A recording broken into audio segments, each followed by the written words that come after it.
అటిసీమ ఎత్తిపోతల పథకానికి శంకుస్థాపన చేసిన అనంతరం చంద్రబాబు మాట్లాడుతున్నారు. ఇప్పుడు లైవ్ చూద్దాం.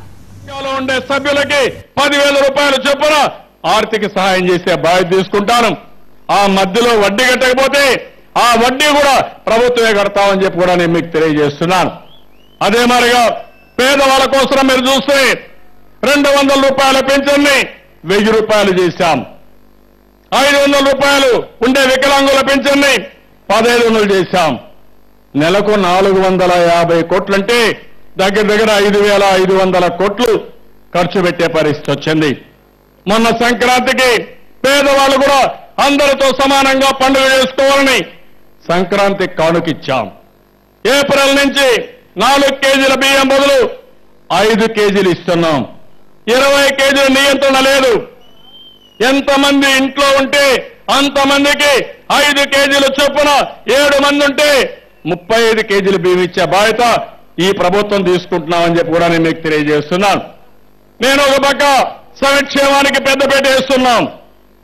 అదే మాదిరిగా ఎవరైతే అనార్గనైజ్డ్ సెక్టర్లో కూలీలుగా పనిచేస్తున్నారో ఎక్కడెక్కడ పనిచేస్తున్నారో ఎవరన్నా చనిపోతే 5 లక్షల రూపాయలు డ్రైవర్లకి అందరికీ కూడా ఎక్స్గ్రేషియా ఇచ్చే పరిస్థితి వస్తుంది.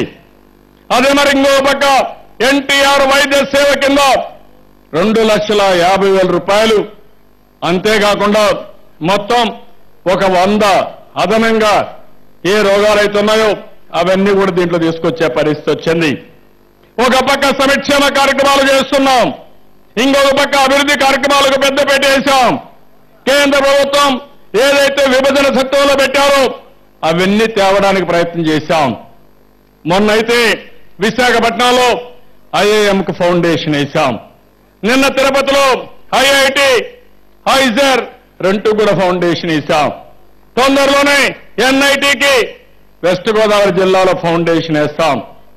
మళ్లీ విద్యకు ప్రాధాన్యత ఇస్తాం, అభివృద్ధికి పెద్దపీట వేస్తాం. ఒక పక్క అభివృద్ధి చేయడం, తద్వారా వచ్చే డబ్బులు సంక్షేమానికి మళ్లీ అభివృద్ధి ఖర్చు పెడతాం.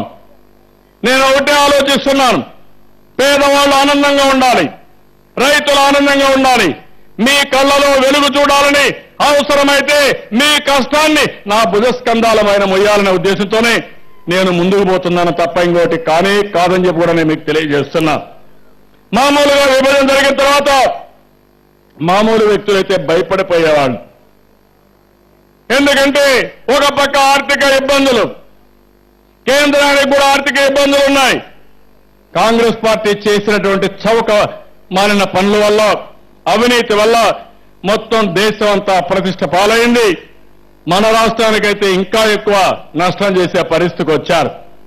రాజధాని లేదు, రాజధాని కట్టాలంటే అపోజిషన్ పార్టీ వ్యతిరేకిస్తారు. రైతులు స్వచ్ఛందంగా ముందుకొచ్చి భారతదేశ చరిత్రలో ఎప్పుడూ జరగని విధంగా 35,000 ఎకరాలు ల్యాండ్ పోలింగ్లు ఇవ్వడానికి రైతులు ముందుకొచ్చారంటే అదే తెలుగుదేశం పార్టీకి ఉండే విశ్వసనీయత. ఈరోజు వెస్ట్ గోదావరి జిల్లా ఉంది, ఈస్ట్ గోదావరి జిల్లా ఉంది. ఎన్ని విధాల మిమ్మల్ని మభ్య పెట్టాలో, మీకు నీళ్లు రావని, రాబోయే కష్టాలు వస్తాయని, ఈ నీళ్లు తీసేపోనీయకుండా ఉంటే అక్కడ కరువు శాశ్వతంగా ఉంటుందని రకరకాలుగా ప్రయత్నం చేశారు. నా మీద మీరు నమ్మకం పెట్టుకున్నారు. దానికి కారణం గతంలో మనం చేసిన పనులే.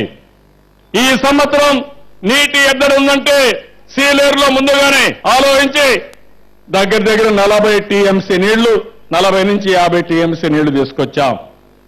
రేపు మనకు పోలవరం వచ్చే వరకు సీలేరు నీళ్లు ఉపయోగించుకుంటాం.